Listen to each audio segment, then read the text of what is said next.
Welcome students. In yesterday's video, some of the part of the video had not been explained because of the constraint of time. Hence, the remaining part of yesterday's video is getting explained here. Plant breeding for improved food quality. I have been repeatedly telling you that the global population is increasing drastically, and for this gigantic population, it has become a great challenge for the entire agricultural community of the world to provide them not only the quantity of food but quality of the food also. So, I would like to tell you that more than 840 million people in the world don't have adequate food to meet their daily food and nutritional requirement. As a far greater number, that is 3 billion people, suffer from micronutrient, protein, vitamin deficiencies, and it is known as the hidden hunger because they cannot afford to buy enough fruit, vegetable, legumes, fish, and meat. Diets lacking essential micronutrients, particularly iron, vitamin A, iodine, and zinc, increase the risk for disease, reduce lifespan, and reduce mental abilities. Hence, the global community and the scientists working in the field of agriculture have developed one another option to provide the nutritious food to the suffering mankind, and that is single cell protein. And biofortification is a term here that needs to be discussed. The breeding of crops with a higher level of vitamin, mineral, and higher protein and healthier fat is the most particular practical means to improve public health. Breeding for improved nutritional quality is undertaken with the objective of improving protein content and quality, oil content and quality, vitamin content, and micronutrient and mineral content. In 2000, the year 2000, maize hybrid that had twice the amount of amino acid lysine and tryptophan compared to the existing maize variety were developed. Wheat variety Atlas 66, having a high protein content, has been used as a donor for improving cultivated wheat.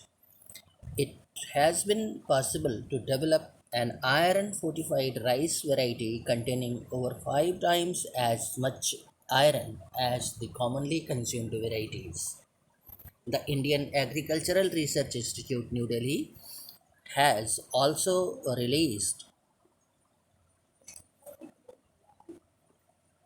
several vegetable crops that are rich in vitamin and minerals. Vitamin A enriched carrot, spinach,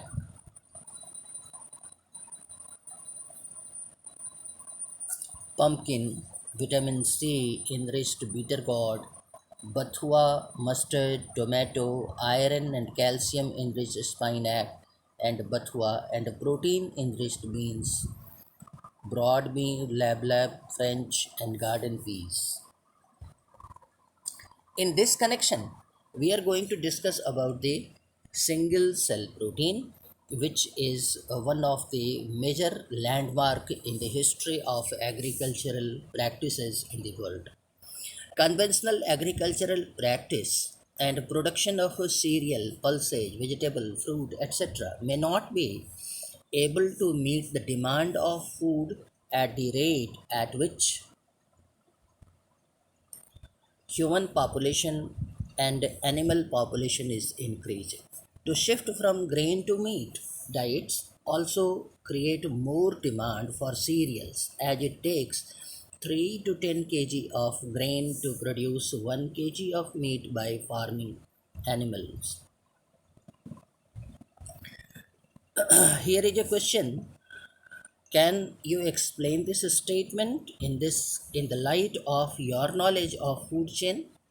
More than 25% of the human population is suffering from hunger and malnutrition. Of the alternate source of protein for animal and human nutrition is single cell protein. Microbes are being grown on an industrial scale as source of good protein. Microbes like spirulina can be grown easily on materials like wastewater from potato processing plant containing starch, straw, molasses, animal manure, and even sewage to produce large quantities and can serve as food rich in protein, mineral, fat, carbohydrate, and vitamins. Incidentally, such utilization also reduces environmental pollution also. This is one of the greatest significance of the research in the history of plant breeding and crop improvement. It has been calculated that 250 kg cow produces 200 gram of protein per day. In the same period, 250 gram of microorganisms like Methylophilus and Methylotrophus, because of its high rate of biomass production and growth, can be expected to produce 25 ton of protein. The fact that mushrooms are eaten by many people, and large scale mushroom culture is a growing industry, makes it believable that microbes too would become acceptable as food.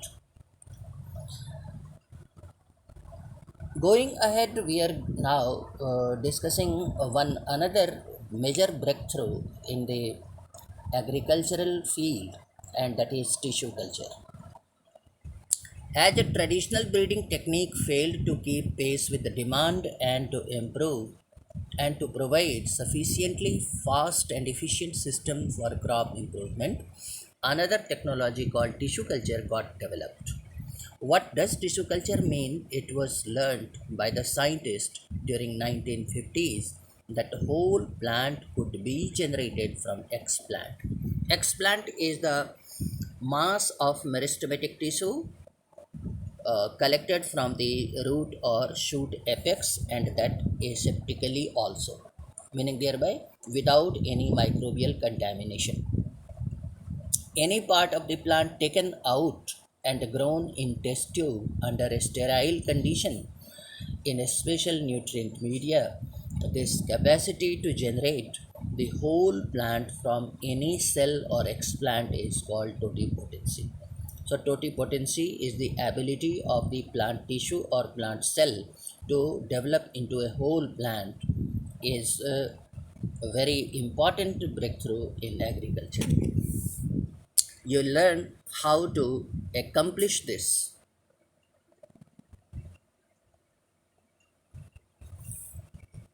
in the higher classes. It is important to stress here that the nutrient medium must provide carbon source such as sucrose. Sucrose is carbohydrate, inorganic salts, vitamins. Vitamin is the carbon source, amino acid is the carbon source, and growth regulator like auxin, cytokinin, etc.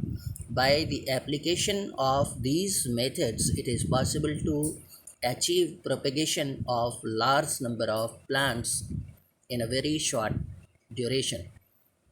This method of producing thousands of plants through tissue culture is called micropropagation. These are the terms: explant, tissue culture, totipotency, micropropagation, soma clones are very important for your examination point of view. Each of these plants will genetically be identical to the original plant from which they were grown. That is, they are the soma clones. That is, clone developed from the somatic tissues or cells. Many important food plants like tomato, banana, apple, etc. have been produced on commercial scale using this method. Try to visit a tissue culture lab with your teacher to better understand and appreciate the process. Another important application of the method of is a recovery of a healthy plant from the diseased plant. Although the plant is infected with a virus, the meristem is free from virus. Hence, one can remove the meristem and grow it in vitro to obtain virus-free plant. Scientists have succeeded in culturing meristem of banana, sugarcane, potato. The process aid, scientists have even isolated single cell from the plant after digesting their cell wall by the action of cellulase enzyme and have been able to isolate naked protoplast surrounded by plasma membrane. Isolated protoplast from two different varieties of plants, each having a desirable character, can be fused to get a hybrid protoplast, which can be further grown to form new plant. These hybrids are called somatic hybrids, while the process is called somatic hybridization.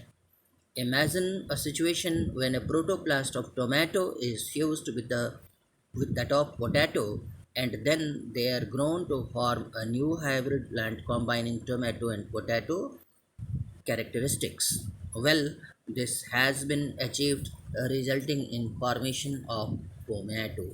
Unfortunately, this plant did not have all desired combination of characteristics for its commercial utilization. That's all in this video. Thank you.